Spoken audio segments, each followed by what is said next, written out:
So I've now completed all the yoke increases and decreases, and I'm ready to place the sleeve stitches on hold while I work on the body. So just looking down at this, you can see now very clearly the shape of the raglan top. So we've got the front two pieces here, and on both of those fronts I've got 28 stitches.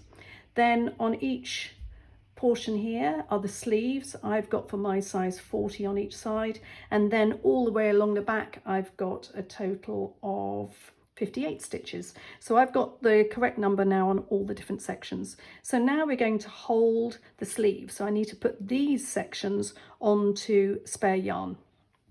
I've already threaded this sleeve onto spare yarn. You don't have to do it in this order, but it makes it a little bit easier for the next step. So all I've done is use a slightly finer weight yarn, but the main thing is to have a really strong yarn. You don't want one that feels like it's about to snap. You want something that's quite firm, and also one that's not sort of hairy, that it's going to leave any fluff on your piece. So it's just something that's really simple, some yarn that you can then easily pull out when you need to. So doing the next stage, right side up, make sure you're the right side up facing. And the pattern, I'm just looking at the pattern here, it tells me to now knit the first section, and I've got to therefore knit 28 stitches. So this is my front, first front. So just working across to my first marker, 28 stitches.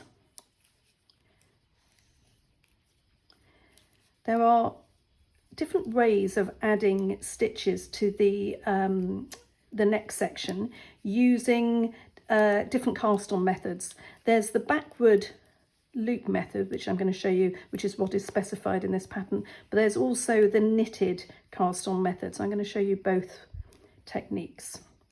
So this is now just getting me to my first marker.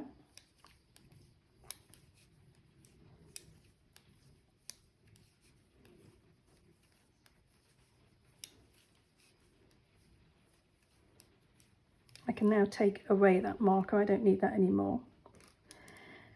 And this is where I've already threaded the next number of stitches, 40 stitches for my size, onto my spare scrap yarn on my spare thread. So I can now literally pull my wire out and the needle out, because they're not live stitches, they're all already on the cord, on the thread.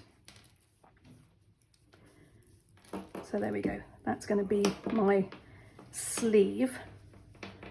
I'll show you that when I've done my next part of the pattern. So the pattern then says to me, using the backwards loop method, cast on, for my size, 3 stitches.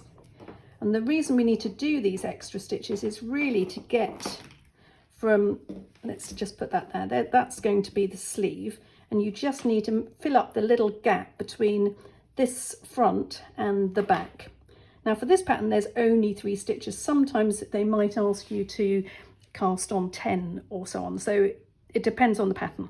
So for this one it's just using the simple backward loop. So all we do is, with our thumb, just scoop it up like that. I'll do that again, and with the right needle we're going to then just lift that up, 1, 2, 3, and it's as simple as that. Now of course this isn't a very secure cast on technique, and it is never a good way to actually cast on if you were starting a full project, but this is a very common way of doing a cast on. Another way to do it though is doing the knitted cast on, and if I had more than 3 stitches I possibly would be doing this technique. For this you need to turn your work round and bring your other needle in, and this is doing the knitted technique. So for this one I'm going to take my needle as if I'm going to do a knit stitch and put it onto my left needle. As I do it, I scoop it under. I'm then ready to do the next one. So that's 1 stitch. Again, 2 stitches. I'm not, when you do cable cast on, you go behind the 2 legs of the stitch. I'm not doing that, I'm just doing the simple knitted cast on. So I'm actually going through the middle of the stitch and bringing it through. As I put it onto the needle, my needle can actually almost stay in position, ready to do the next one. So that makes a much firmer, much more secure cast on. You can see the edge there. So for some projects I would rather use that technique, but for this one, for Match Cardigan, she has literally just said do the other one. So I'm going to turn it back around again. Let me just put that one on. I've just dropped that stitch, so let's turn it back round to where we were,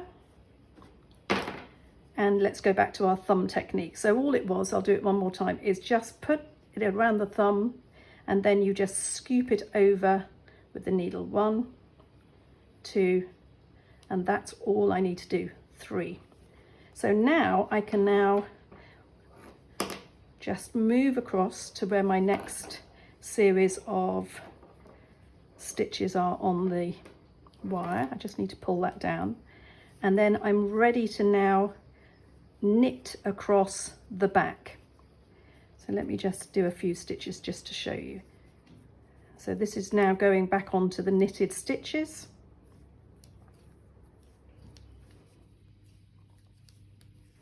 And then I will repeat the same technique on the other side for the other sleeve. So let me just stop for a moment and just show you how it looks from the top. So already you can begin to see how this sleeve, I have to push it down a little bit there, sleeve is going to be here. And this is what we're holding on our thread, and then we will continue knitting the body.